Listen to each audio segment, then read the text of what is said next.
Hello, everyone, and welcome to today's video. I'm here with Merrick Block, an attorney and the strategic advisor of Winter Investigations, a consulting practice helping organizations create effective internal investigations programs. We are here to chat ahead of our webinar, Why Should Management Listen? Leadership Strategies for Investigators on November 17th at 2 p.m. Eastern Standard Time. Merrick, thank you so much for being here today. My pleasure. I'm My really pleasure. excited to chat.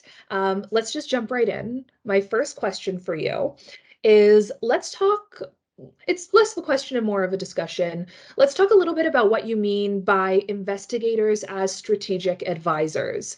How are case investigators typically viewed today in the corporate world, and how can things change for organizational leaders if they elevate this role to that of a trusted business partner?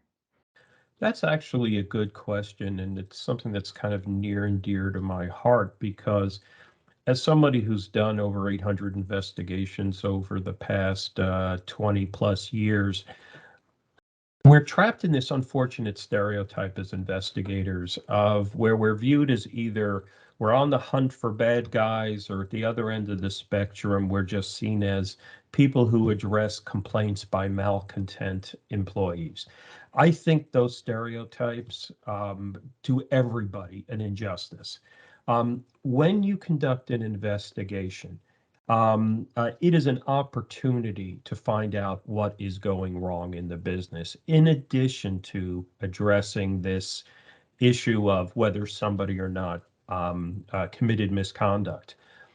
The thing people need to remember is that an investigation is a friction point in your compliance program, your HR program, or whatever. It's where the facts on the ground now collide with the code of conduct, your organizational policies. Also, what you have to do if you want to change the view is you have to think about what management worries about, right? So things like just saying, well, we could be sued, or if the Department of Justice looked into this, it could be a problem, is way too abstract. An investigator needs to get out of their professional bubble and start thinking about the way management looks at their role, looks at the business risks, and how you can help them from their perspective, not how you can help them from yours. The result is that you could be a source to them of unfiltered, independent business advice. You can actually be their organizational pathologist, but you have to work at that role. You have to see your role as more than just a case resolver. And these are the things that you can do to have a better impact to your organizational leaders. I think that's a really good point, kind of getting out of what you think your role should be and looking at what those people want that role to look like or what you can do to help them is a really great way of kind of elevating what you can do. Exactly. Yeah, I think that's a really fantastic point. My second question for you. Can you share an example or a story of a time when you took on the role of strategic advisor and helped an organization overcome a challenge or positively impact the bottom line? Actually, I do. Excuse me. This was a case that I handled a few jobs ago, and in full disclosure, this is all public information. The company I worked for had been the victim of a $1.5 million fraud scheme, where there was collusion between an outside vendor and an internal IT employee. The question then came up was, well, what can we do about this case? So one part of the investigation was easy. It was focusing on how we get these people prosecuted. It was one time where the stereotype of chasing bad guys actually made sense. Right. But then the next question came up. What can we learn from this? What can the business do differently? How did this happen? So now this was independent of how the bad guys did their scheme. And now I was focusing on the contributing factors. In a case that big, my experience teaches me that it's a perfect storm of factors. And it's not just a bad person taking, an opportunity to a horrible, horrible extreme. But this is what we found out. By what we learned, I identified that there was poor fraud awareness by people. So when they were starting to see things that looked a little squirrely, they didn't immediately think, could this be fraud or some other bad thing? The investigation, by focusing on contributing factors, we identified that the segregation of duties was poor in approving invoices. There needed to be better oversight of how the organization was spending money, and in particular for this project, what they were spending money on. We also identified that even though we were happy with the speak up culture, we found out the speak up culture wasn't good enough, that people didn't understand what their duty to report was, and they didn't understand when that triggered, when it was time for them to raise their hand. And also, what we were able to help the business with is identifying the risks of social engineering and manipulation by people. Because often in a fraud scheme, one of the ways the bad guys perpetuate the scheme for so long is that they're able to manipulate people about what the people think they're seeing. So that's really an example where almost the catching the bad guys was easy, but I was able to make the biggest difference by taking that business intelligence, you might say, and helping them and helping them fix what was obviously a very, very sad situation.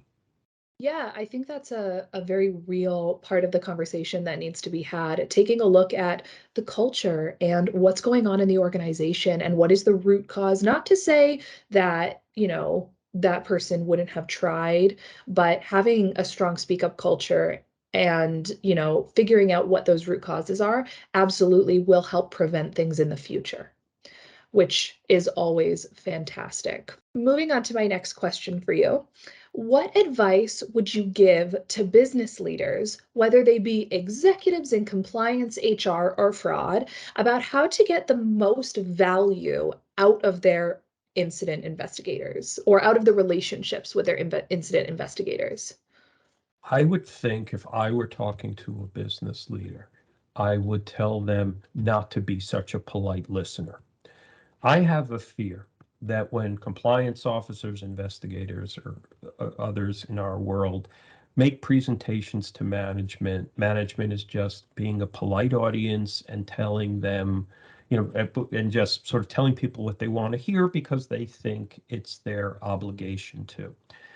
I would, if I were having my conversation with management, and I've done this a few times, I've told them, if you're not happy, tell me. Don't just pat me on the head. I'd rather have somebody tell me what's wrong and give me a chance to fix it than have somebody just dismiss me. I would tell a manager, and this doesn't even have to be an executive, this could be just regular managers. I would say, tell me your needs and Mhm. tell me your realities, right? Because sometimes it's not as simple as tell me how help me make more money for the business, right? You could be saying, help prevent me from losing good people, from having risks in the workplace, from having dysfunction in the workplace that makes business harder, right? So have them tell us their needs and their realities. The next thing I would say if I were a leader would be demand the data analytics, right? Mhm. That although you are looking for that, if you were an expert in investigations or compliance or some other area, you should be giving them your wisdom and your insights. But you also need the data, and you need an analysis from your investigator about what the data means. Then ask them, or I would have them ask you rather, um, ask for suggested improvements to operations. Now, I'm always the first person to say that giving recommendations to management can be problematic for a number of different reasons. We have to be careful about it. But I don't see a problem with being a troubleshooter to the business, where you say, for example, you might point out this person became aware of possible misconduct in the workplace. They didn't know that they had a duty to report it. Things like that, where not that, these grand things, but just even very simple fixes could help. And also, an executive should say to the investigator or anyone else, I want practical guidance. I don't want high level observations like we could be sued or if the government was involved.